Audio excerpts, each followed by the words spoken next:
मेरा गांव मेरा देश, देखते रहिए आपका संदेश। ताजा खबरों के साथ हवा सिंह चहल।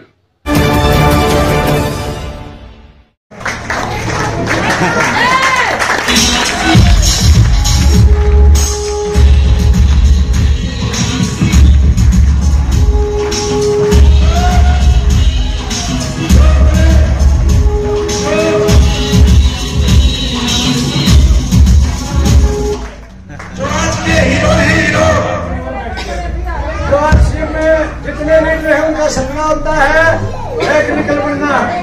तो ऐसे साथी हैं जो टेक्निकल इनको चाहिए पीछे तो उन्हें टेक्निकल सेलिब्रेशन होगा और आपने उनके आनंद को बढ़ाना है। तो थोड़ी सी दिक्कत, क्योंकि दर्द के कोख से जन्म लेती है कामयाबी, तो थोड़ा हाथ जरूर लेना। सब में उनकी खुशी में शामिल हो रहा है। एक दिन आपकी खुशी में दुनिया शामिल होगी। धन्यवाद।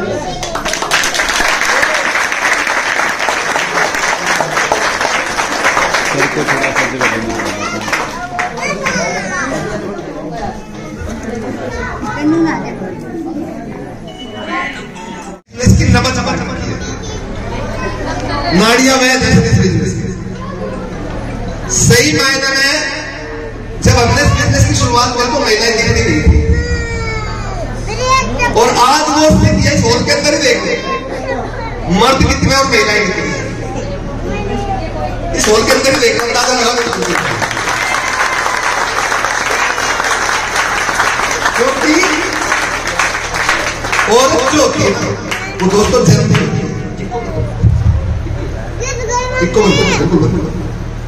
आवाज आ रही है? बिल्कुल।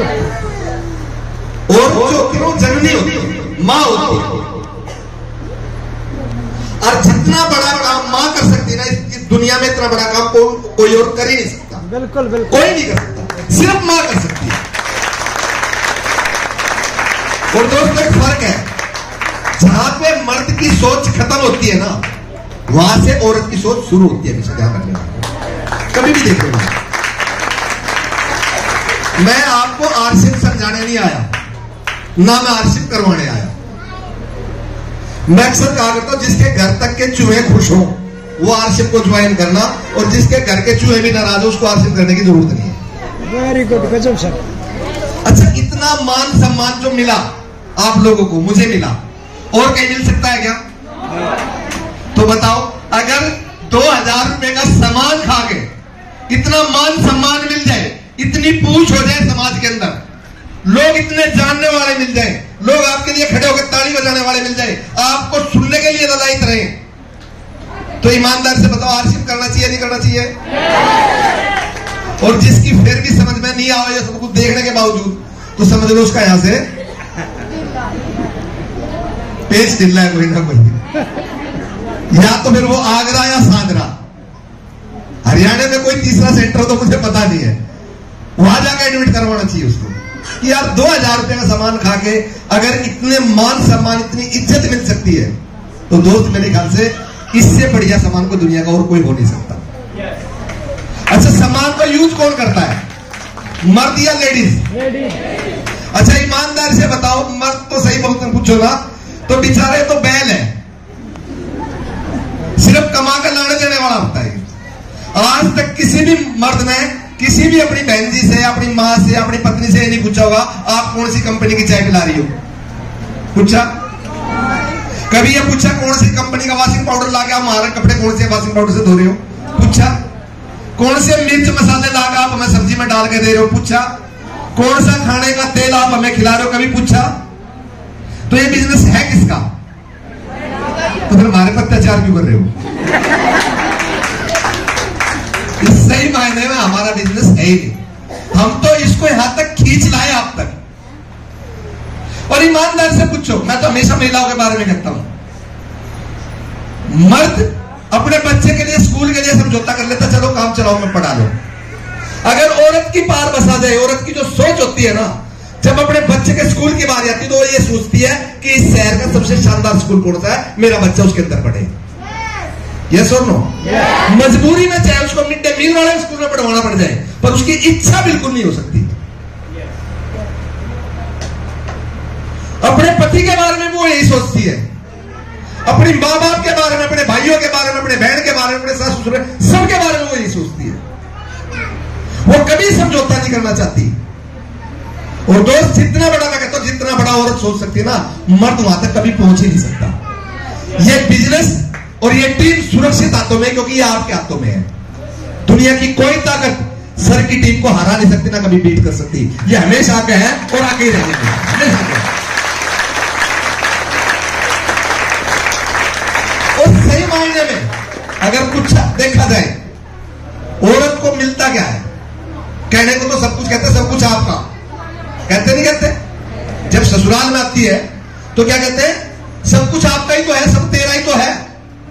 ईमानदार से बताओ, जरा सी खटपट होती है उसका क्या रहता? फिर गुजारे भत्ते के लिए भी केस लड़ना पड़ता है, बाकी सब कुछ उसका है ना? होता नहीं होता? माँ बाप एक फ्री का नौकर देता, दोस्त, फ्री का नौकर, जिसकी कोई सैलरी नहीं होती, जिसकी कोई छुट्टी नहीं होती। 365 के 365 दिन वो काम करती है। जिस दिन मर्द की छुट्टी होती है उस दिन उसका काम डबल होता है। 30 त्योहार पे उसका काम डबल होता है, लोग छुट्टी मनाते हैं। और फ्री का नौकर होने के बावजूद भी उसके पास दोस्तों कुछ नहीं होता, उसकी कोई पहचान नहीं होती। माँ बाप के घर जन्म लेती तो माँ बाप के नाम से जानी जाती है। जब शादी हो जाती है तो पति के नाम से जानी जाती है। और जब औलाद हो जाती है तो बेटों के नाम से जानी जाती है, बेटियों के नाम से जानी जाती है। उसकी कोई पहचान नहीं होती। होती है क्या? और सारों को जन्म देने वाले देवी देवता, जितने भी बड़े बड़े देवता या भगवान भी हुए, तो इस औरत के कोख से जन्म लिया सबने, और फिर भी इसकी कोई वैल्यू नहीं है। भला हो आदरणीय टीसी छाबड़ा जी का, जिनके मन में एक विचार आया महिला सशक्तिकरण का। सरकार बहुत बड़ी बड़ी बातें करती है महिलाओं के बारे में। ईमानदार से बताओ, किसी भी सरकार ने कभी महिलाओं को सशक्त किया? और जितना शोषण इस देश के अंदर, जहां पे महिला को देवी के रूप में माना जाता है, पैर छुए जाते हैं, कन्या जिमाई जाती है, और जितना शोषण इस देश के अंदर होता है शायद और कहीं नहीं होता होगा।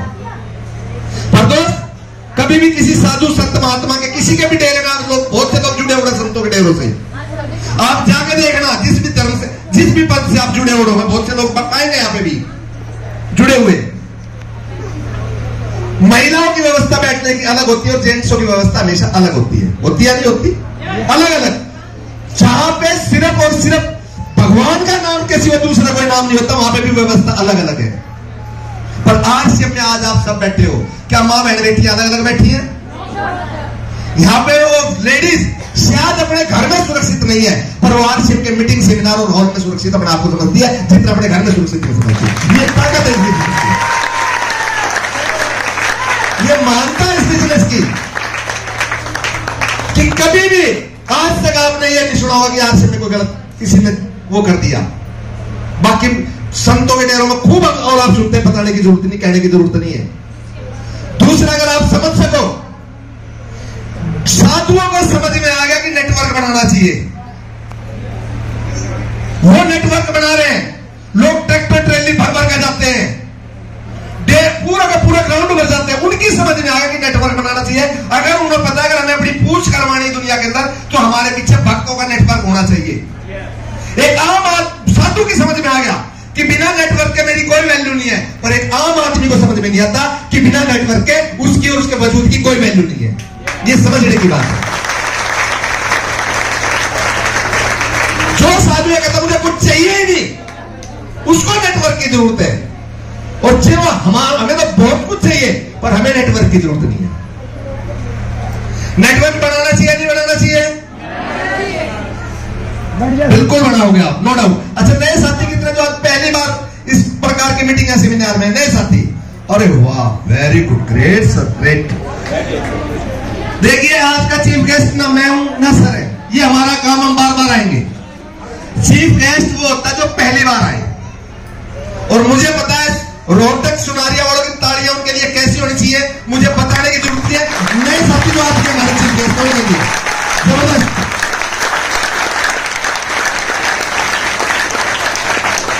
क्यों? क्योंकि ये आज के हमारे मेहमान हैं। आज के चीफ तारीफ कैसे, हमारा तो काम है, ये हम करते रहेंगे, ये हमारा काम है। परिचय, मेरा नाम असलम खान है, मैं दिल्ली से हूं। अगर मैं अपनी बैकग्राउंड की बात करूं तो मैं जब तक ना बताऊं, जब तक मुझे समझ नहीं आता। क्यों?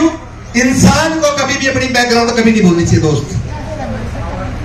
जो अपनी बैकग्राउंड को भूल जाएगा जिंदगी में वो कभी कामयाब नहीं होगा। अपनी औकात कभी भी इंसान को नहीं भूलनी चाहिए। कामयाबी आनी और जानी चीज है, कब आ जाए कब चली जाए कुछ नहीं पता लगता।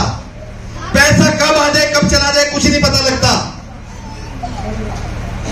राजा नल एक टाइम में कंगाल हो गया, पता नहीं था, पता नहीं लगता कब क्या हो जाए। पर इंसान को कभी अपनी औकात नहीं भूलनी चाहिए।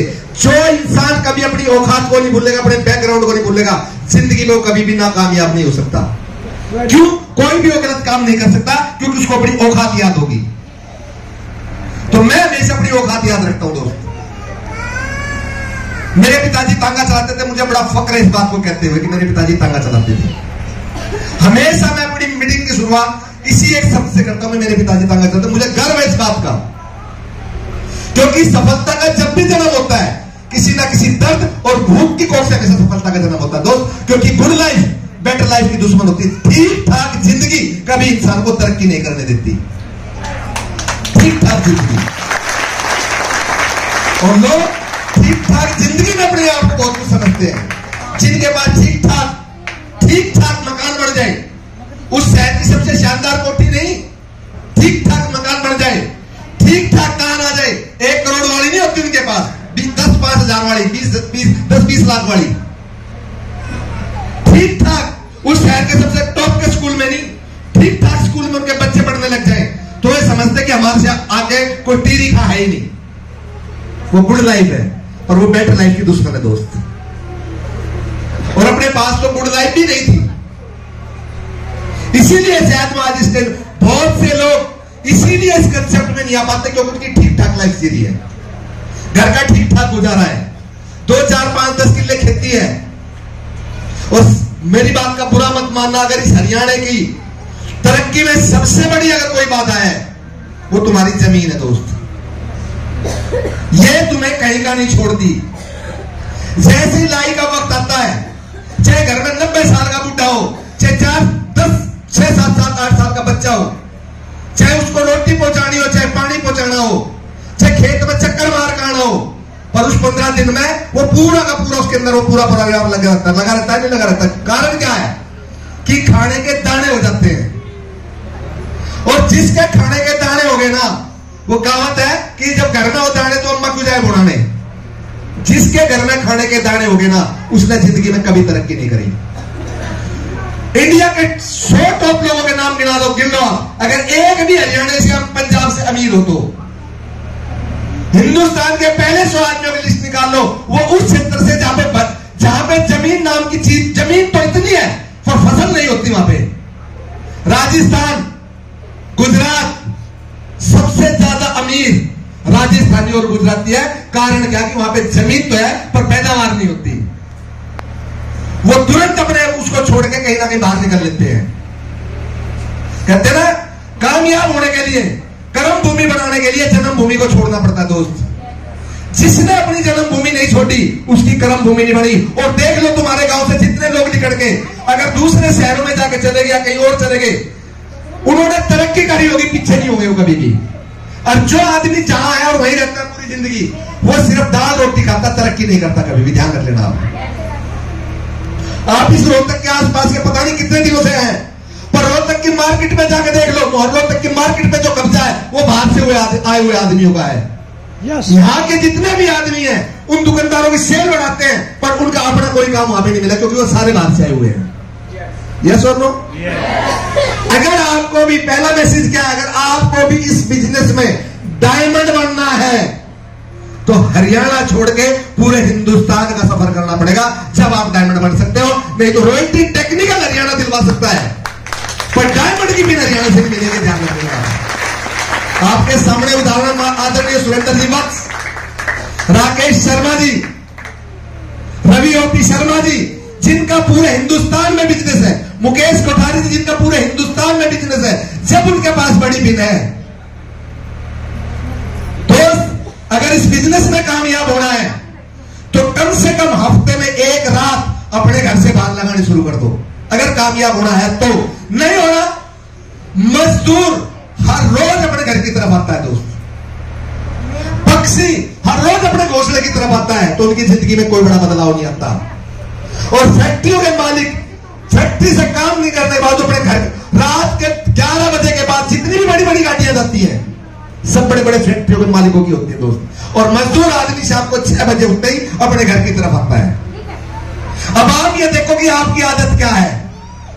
शाम को अपने घर आने की आदत है, शाम को अपने घर आने की आदत है तो अंबानी कभी नहीं बन सकते, बड़ा बिजनेस कभी नहीं कर सकते। अगर बड़ा बिजनेस आपको करना है, इस फील्ड में अगर आपको कामयाब होना है तो हफ्ते में एक रात अपने एरिया को छोड़ के किसी ना किसी के साथ लगाओ। अगर आपने काम 1 साल कर लिया, बड़ी से बड़ी पिन आपके पास, जो आज आपकी पिन है 1 साल कर लो, वो पिन आपकी डबल हो जाएगी। ये मैं आपको एफिडेविट में लिख के दे सकता हूं।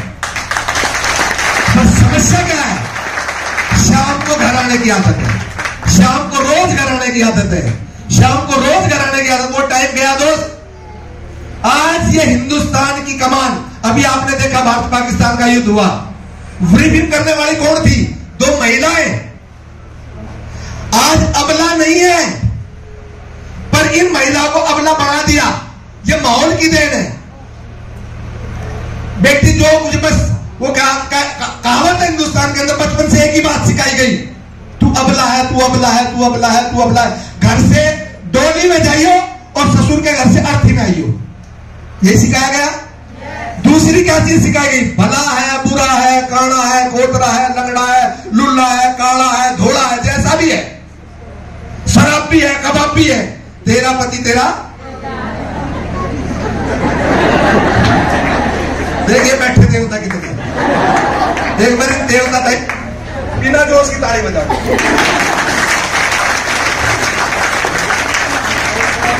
ये सिखाया गया नहीं सिखाया गया?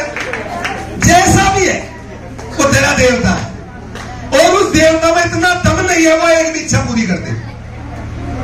देवता इच्छा पूरी करने के होते नहीं होते। देवता को दोहरा जी मन्नत मांगने जा, इच्छा पूरी हो जा। ईमानदारी तो बताएंगे इन देवता ने एक भी इच्छा पूरी हुई आज तक? एक भी पूरी नहीं कर पाते। दिवाली वाले दिन भी समझौता करें कि यार उसने पता है अगर गलती पहली बार तो आदमी कुछ दिलवाड़ेगी, अगर चला भी ना दुकान पर लेके, अगर वो गलती से 15,000 की साड़ी में हाथ टेक दे तो उसकी देख लो उसकी हालत कैसी हो है। बताने की जरूरत नहीं है, पर वो समझ जाए इसकी औकात साढ़े 1500 रुपए की है। वो बोलते फिरते क्योंकि भला है, बुरा है, जैसा भी है, देवता है। देवता की इज्जत रखने के लिए 1500 की साड़ी लेकर आ जाए, जबकि उसकी इच्छा नहीं होती। मन पसंद की साल भर में उसके मन पसंद के 2 सूट या 2 साड़ी में से उठा सकते हैं लोग। वो समय आ गया है। मेरे 4 बिटिया हैं, मैं बता रहा हूं आपको। मैंने अपनी बेटियों को शुरू से एक ही शिक्षा दी कि बेटा तुम्हें कामयाब होना है। उसका रिजल्ट ये, 2 बेटी टीचर है, एक बेटी MSc नर्सिंग करके इंग्लैंड के अंदर है, चौथी बिटिया के भी शादी करी, वो भी ट्राई कर रही है। मैंने कहा था तुम्हारे पति सिर्फ ऐसे ढूंढ कर दूंगा तो तुम्हारी गैस चलते और बॉडीगार्ड लगे। उनकी कमाई नहीं देखी मैंने, पर लंबे ठाडे की डाल चुन रखे तो बॉडीगार्ड लगे। मैं इतना काम तो करेंगे जो तुमने लेकर जाओगे, लेकर आएंगे। आदमी सफल हो ना हो, आदमी की इनकम पर जो निर्भर रहेगा ना, उसके साथ जिंदगी में कुछ भी कर सकता है।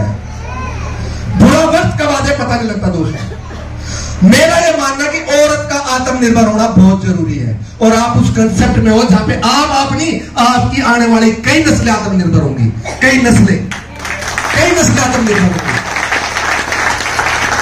एक तो अपने आप को अबला मानना खत्म कर दो। अबला नहीं हो, आप सबला हो। इतिहास बदलने की ताकत आपके अंदर। आप गेम विनर नहीं, गेम चेंजर हो। आप गेम के रुख को चेंज कर सकते हो। जीत तो कोई भी सकता है, पर गेम के रुख को चेंज करना, अगर ये कला किसी के अंदर है तो ये माता और बहनों के अंदर है। एक बार अपने लिए दिल खो के अपने लिए आप जो कर सकते हो ना, दुनिया में और कोई कर ही नहीं सकता। अगर इंसान को एक भूंड पैदा करना पड़ जाए ना, तो डॉक्टर को हाथ नहीं लगाने दे, लगाने देगा हाथ, लात मार के डॉक्टर के भाग जा, बोला मर जाऊंगा पर पैदा नहीं करूंगा। ये जन नहीं हो, आप ही झेल सकते हो इस चीज को। जापा किसको कहते हैं? जापा का मतलब होता है जान जाके वापिस आ जाए। जब डिलीवरी का टाइम होता है और उसकी जान निकल जाती है उस टाइम में भाई साहब, जान जाके वापिस आ जाए उसको कहते हैं जापा। वो आप ही कर सकती हो। जब इतना बड़ा आप काम कर सकते हो तो आरसीएम तो है ही कुछ नहीं, इसमें तो आप इतिहास रख सकते हो। कुछ भी नहीं है काम आपके लिए। बस अपने आप को मान लो कि इस बिजनेस को अगर कोई और कर सकता है तो सिर्फ आप कर सकते हो, और आपके सिवाय बिजनेस को कोई दूसरा कर ही नहीं सकता।